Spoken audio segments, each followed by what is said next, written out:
In one of my videos on this platform, I predicted that the 2022 general election in this country is going to be one of the most expensive elections ever.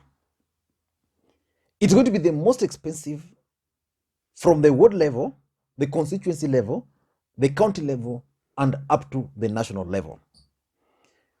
And if you've been following the politics of this country, on Saturday, the 26th day of February 2022, there were two NDCs in this country. The ODM held its NDC at Kasarani, and Jubilee Party held its NDC at the KICC. And from the way those events were organized, you could clearly tell that this election is going to be the most expensive.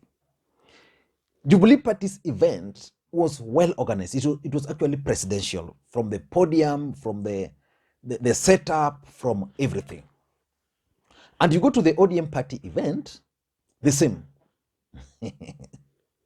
And it was unlike the normal ODM Party we know. When Raila Odinga was addressing the ODM delegates before he left for KICC, the branding of the entire KICC, of the entire Kasarani, where they were holding the event, was actually orange. By the time Raila Odinga came back, that branding had been changed to Azimio theme. I hope you noted that. That tells you that this election, Raila Odinga is going to go into this election well prepared. And while the two NDC were taking place, at the Jubilee Party headquarters, something was also happening.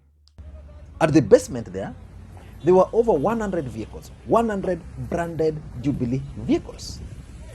These vehicles later made their way to KICC. And they caught my attention, and I've been inquiring. So I've actually confirmed that these 100 vehicles were actually donated to Jubilee Party, not necessarily Jubilee Party, but they have been donated by the Mount Kenya Foundation to Raila Odinga's campaign through Jubilee Party. They are 100, and each county will get 2. So we have 47 counties. So 2, that makes it 94. So those ones will go to the counties. Then 6, the remaining 6, will always be available at the National Secretariat for Raila Odinga. And from that alone, you can clearly tell that this election is going to be the most expensive. I've been moving around, attending some of the events around here. I can tell you, we are going to witness the kind of elections we've never witnessed. And I don't know the number of choppers we are going to have. Because if you look at William Ruto, he's prepared for this campaign. The kind of branding he's been doing for his campaigns is out of this world. And from Azimio aspect, they're going to break their campaigns into several units. And mostly, these guys will be using choppers. I don't know how many choppers we are going to have in our skies at the peak of this campaign. But I want us to look at these 100 vehicles which have been donated to Raila Amolo Odinga by the Mount Kenya Foundation. And why would they donate such kind of vehicles? Before we get into all those, if you're watching this channel for the first time, please take a second or two, click the subscribe button so that next time we produce a video like this, YouTube will automatically notify you. And to the subscribers, I want to continue. Thank you guys for your continued support. Now, let us get back to the main issue. And before we get into that, after the NDC, the deputy president is currently in the United States of America, where he's supposed to hold series of meetings. And then Raila Odinga Campaign Secretariat also issued their program. So according to the program which they issued, maybe there's slight changes which they've made to it. On Wednesday, they're supposed to be in Nakuru. On Wednesday. Then on Thursday, they're supposed to be in Kisii and Nyamira. On Friday, they'll be in Machakos. On Saturday, they're supposed to be in Bungoma and Busia. And I'm told there's a change, so Busia might not be there, so they'll be in Bungoma. Then they should be in Nyeri on Sunday. On Monday, nothing there. On Tuesday, they'll be in Maralal. Then on Wednesday, Wajir. And on Thursday, they will be in Kisumu. Then Friday probably rest, and then on Saturday, which is now the 12th, the major Azimio la Umoja Delegates Conference, in which Raila Odinga will be unveiled as the presidential candidate, will be happening. Now, these 100 vehicles we are talking about here, why do you think Mount Kenya Foundation would do that? The truth of the matter is that since President Uhuru Kenyatta started supporting Raila Odinga, the Mount Kenya Foundation has been critical in organizing Raila Odinga's event. In fact, most of the events Raila Odinga has attended, especially in the larger Mount Kenya region, were organized by the Mount Kenya region. By the Mount Kenya Foundation. Mount Kenya Foundation is a group of wealthy individuals from the Mount Kenya region. These guys were critical or were instrumental in in the former President Mwai Kibaki's re-election. They played a key role during President Uhuru Kenyatta's campaign and even the last campaign. So they are going to put everything possible for Raila Odinga to campaign. Already someone like SK Macharia is taking a lead role, and the kind of airwaves Raila Odinga is receiving, if you were to invest, if you were to pay for it, I don't think you would be able to do that. But why are these guys donating this kind of vehicles? Number one, this is an investment. These are businessmen. So they understand the politics of this country and the world. In fact, this is what is normally called political economy. Politics determines the economy. So by putting their resources in this campaign, it means that once Raila Odinga is elected, for example, if he'll be elected, then they will be rewarded. Normally it's through tenders, appointments to boards, where they'll be influential. And someone was asking me that, Lee, from the way he's looking at this Raila Odinga's campaign, in fact, even before these guys unleashed this, because Raila Odinga's campaign is primarily, if you ask me, being managed by people from the larger Mount Kenya region.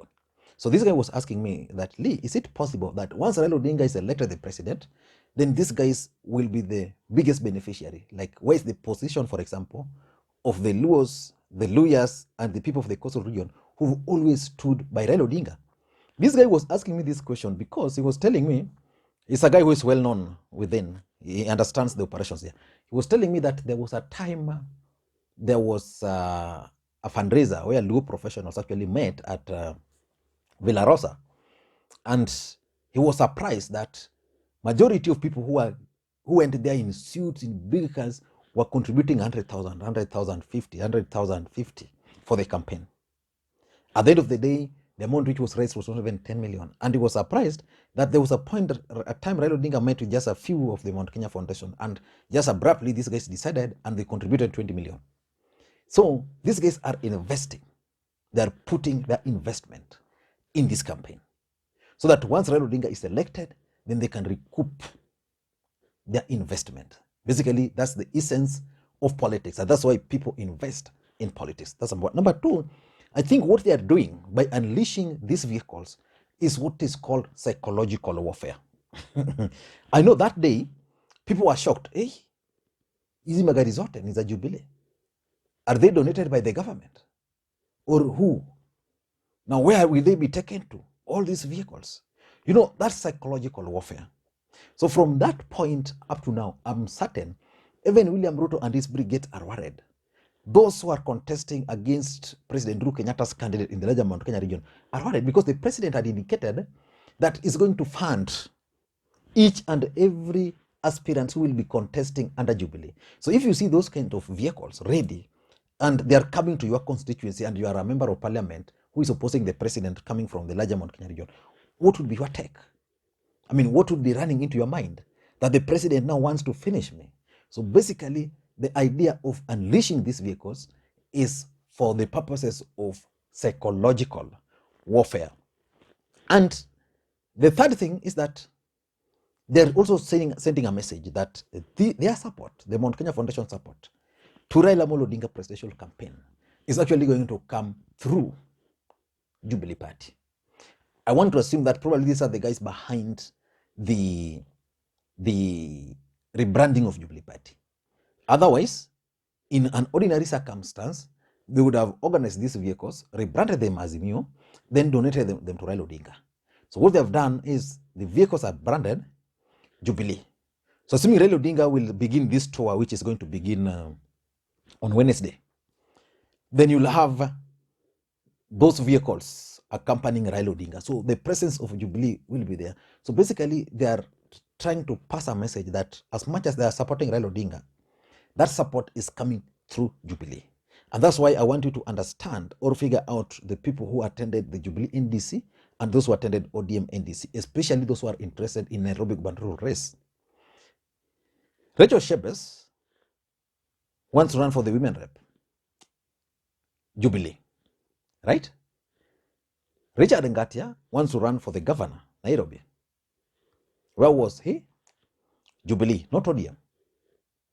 So basically they are saying that their support will come through Jubilee. And if they are going to sponsor a candidate for the gubernatorial candidate, through Jubilee. And even President Uhuru Kenyatta kind of extended this by asking Raila Odinga to allow Tojo to run in ODM, despite the fact that he will be still in Jubilee neck, to run in ODM-dominated area with Raila Odinga's own support. So that's important. Number 4, I think these guys are also sending a message to Kenyans that they are serious with this campaign. So the showing of those vehicles were actually to express the seriousness they are taking this campaign with. Otherwise, if you're joking, there's no way they can donate this number of vehicles. We don't know the number of choppers they are going to plan to unleash. We don't know the kind of billboards they are going to sponsor. But the truth of the matter is that it shows that the Mount Kenya Foundation are actually very serious when it comes to this campaign. And lastly, I think there's also the Jubilee brand visibility. Jubilee Party is President Uhuru Kenyatta's party. If anything, the president is a Jubilee president. And the president is staying. And if the president is staying, he can't stay with a dead party. So he must stay with a party which is there. And that's what is behind that Jubilee visibility. These 100 vehicles, for those who were in Nairobi that day, I think they must have encountered them. When the campaigns will begin, these vehicles will be everywhere. And now, those are just the donation. What about now the individuals who will be running under Jubilee in those regions? So probably we are going to witness Jubilee as a brand, very visible across the entire country. I don't know what you think, but that's my take. Thank you guys, and please, may you have a good day.